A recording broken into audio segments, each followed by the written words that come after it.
Warahmatullahi wabarakatuh. Alhamdulillahirabbil alamin wa binasta'in ala umurina waddin wassalatu wassalamu ala asyrofil anbiya'i wal mursalin wa ala alihi ajmain. Wassalatu wassalamu ala sayyidina ya Rasulullah sallallahu alaihi wasallam. Alhamdulillah la nikmatil Islam wal iman wa kafa bima binima. Alhamdulillah rabbil alamin. Alhamdulillah bi nikmati tatimmu sholihat. Jadi saya tadi alhamdulillah tuh segala puji bagi Allah, bagi Tuhan atas segala kondisi. Jadi kondisi baik, kondisi buruk kita syukur aja gitu. Dan alhamdulillah kemarin tuh saya melewati rumahnya Pak Agus, nih sahabat saya lama banget, udah 25 tahun sahabatan sama beliau. Itu saya berpikir mau mampir Pak Agus, gimana keadaannya, kondisinya. Dan saya kenal Pak Agus ini orang tangguh sob. Sob semua harus belajar dari beliau gitu. Jadi beliau dulu pernah jadi chief engineer-nya Hard Rock Cafe Hotel gitu. Ketika diriin asosiasi chief engineer-nya, salah satunya sampean ya. Gimana? Dulu AC Bali kan sampai salah satunya. Sampean Bayu ya. Waktu kita ngobrol-ngobrol bareng ya. Kita ini dia salah satunya di tempatnya gitu. Dan ini beliau dia asiknya. Dan beliau ini tadi saya tanya kan saya suka sama dia, agak gila juga kayak saya gitu. Kalau saya dulu kan tagline saya gini, hanya pesawat yang belum bisa kami buat gitu. Agus ikut gitu. Raja limbah apa? Pakar limbah. Pakar limbah. Bukan, ada yang lebih hebat lagi. Bukan pakar limbah biasa. Bukan pakar limbah biasa. Nah dia luar biasa gitu. Nah beliau ini keluar dari zona nyaman, jadi dari chief engineering menjadi pengusaha sob. Dan tidak mudah gitu. Ada rekannya satu lagi Pak Bayu sama juga. Tidak mudah juga gitu. Jadi usaha sendiri itu mandiri nggak mudah ya Pak. Enggak. Bapak mau bentar ya. Bukan karena ketidakahliannya beliau dalam menyelesaikan masalah itu atau Pak Bayu gitu. Tapi karena faktor-faktor X yang lainnya, kena tipu lah, terus gak dibayar lah. Nah. Kasihan tuh Bayu tuh, kasihan loh. 2 tahun bisa nggak dibayar? Bayu bukan gak kurang sob. Dia mungkin ilmunya lebih canggih dia daripada beliau ini. Cuma beliau udah nekat dia. Beliau ini langsung keluar aja. Kalau Pak Bayu nggak sampai kuliah S2, S3 dia. S2 ya, S2 di Thailand sob. Pernah di Brunei di mana-mana. Kalau beliau nggak perlu gitu. Gua pas lihat saya wirausaha dia langsung ngiler gitu. Langsung dia keluar gitu. Saya juga kaget kok berani keluar gitu. Taunya Pak Bayu ikutan gitu. Dan Bayu ini dulu seneng ikut ini loh, Tung Desam itu, termasuk beliau juga gitu, motivator gitu. Mungkin ternyata prakteknya kelihatan gampang ya, ternyata susah. Nah, dengan beliau ini terselamatkan karena keahliannya yang nggak kaleng-kaleng sob. Jadi keahlian yang nggak kaleng-kaleng itu bisa menyelamatkan kita gitu. Meskipun kalau keahliannya pas-pasan dan tidak punya keahlian praktikal namanya, keahlian praktikal gini loh. Ketika bisa mengalahkan sesuatu yang tidak sempurna menjadi sempurna sob, menjadi bisa jalan. Kadang-kadang orang kan pengen sempurna. Nah beliau banyak kekurangan praktikalnya karena dia dulu chief engineering ngakal di praktek kan langsung enggak. Ada masukan Pak? Betul sekali. Ada yang lain nggak? Ya. Ada masukan lain nggak untuk jadi pengusaha yang berdarah-darah itu? Memang perlu semangat aja sama komitmen Ya. kejujuran paling utama. Nah sekarang ini beliau ini hampir berapa hari? 2 tahun jalan-jalan, jogging sama touring aja. Nah kalau sebenarnya gini loh, kalau untuk masalah limbah dia ini jagonya gitu. Dan dia kerjaannya di mana-mana sob. Jadi kalau ada kerjaan nanti susah masalah limbah segala macam-macam untuk hotel, terutama hotel ya. Hotel, villa, apartemen, mall ya, itu beliau jagonya gitu. Rumah sakit gitu. Kalau boleh mau ngontak silakan ya beliau. Berapa teleponnya? 081 139 4943. 4943. Nah dia. Jadi membuka ruang usaha bagi siapapun itu akan memberikan keberkahan bagi kita gitu. Jangan kita ini, kalau kita sebagai pengusaha harus saling dukung sob. Kalau Anda nggak saling dukung, itu namanya bukan pengusaha namanya. Anda mau kaya sendiri, kalau kaya sendiri nggak bakal kaya bareng gitu bersama. Jadi syaratnya kekayaan adalah apa? Supaya kita mau kaya, mau sejahtera, kita harus mau berbagi. Kalau tidak bisa berbagi ilmu, tidak bisa berbagi uang, berbagilah kesempatan gitu. Nah triknya 2 tahun nganggur. Terus gimana usahanya? Gimana pemasukannya?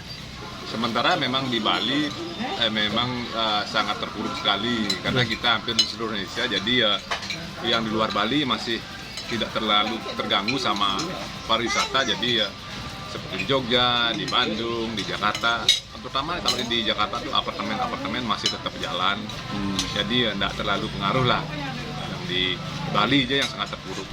Nah, ada sahabatnya namanya Pak Bayu loh. Mumpuni S2 gitu. Tapi itu dia bukan di tekniknya yang kenanya dulu buat penawaran juga ada saya ingetin.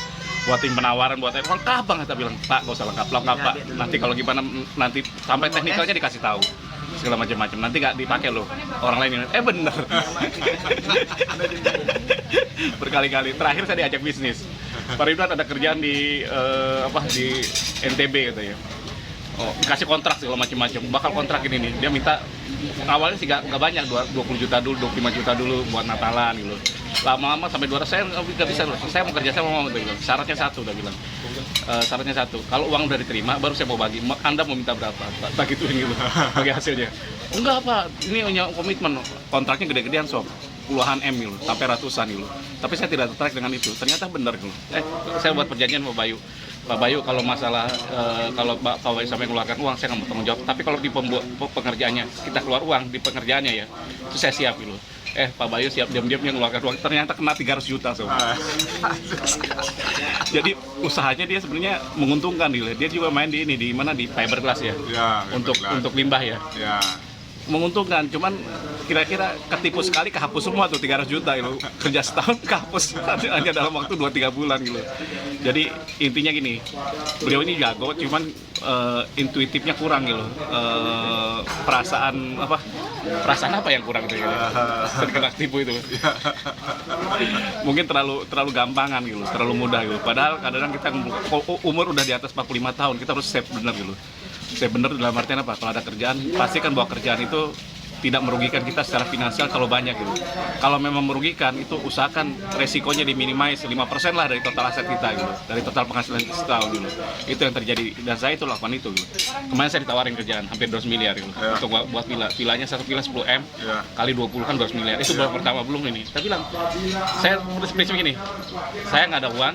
Kalau untuk pekerjaan saya ada uang, tapi kalau untuk untuk lain-lain saya nggak ada uang. Tapi bilang, gituin. Ya udah, karena saya tidak mau riba lagi gitu. Dan dia awalnya mancing-mancing, pasti kan ada uang Pak, ya ada aja kalau udah pekerjaan jalan gitu.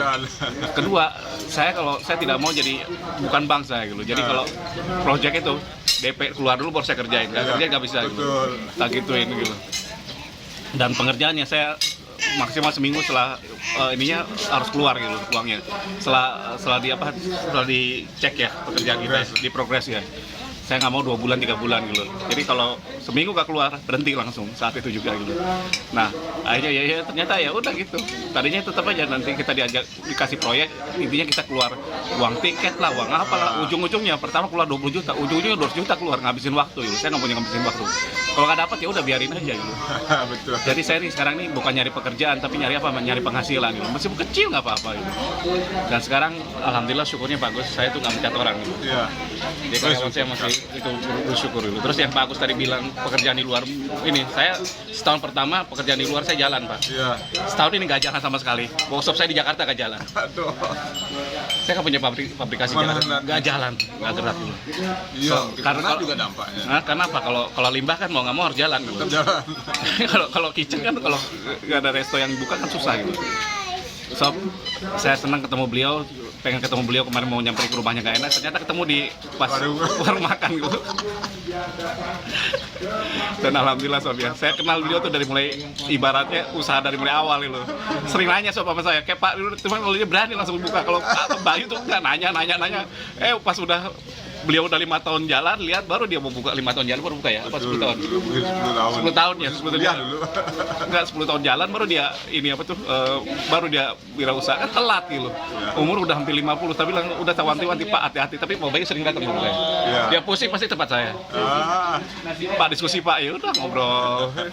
Tapi senang, semangatnya luar biasa. Cuman kalau semangat luar biasa pun kalau umurnya tidak nunjang sob, itu percuma sob. Jadi umur di atas 50 tahun tuh harus pinter smart lah gitu, harus agak mapan lah. Kalau makan bisnis udah mapan gitu, kalau mulai lagi susah. So demikian dari saya dari Sanur, kalau salah saya banyak salahnya, kalau kurang banyak kurangnya doakan bagus juga ya, mudah-mudahan beliau bisa barokah kerjanya, bisa survive lagi, bisa menghidupi banyak orang gitu. Wassalamualaikum warahmatullahi wabarakatuh.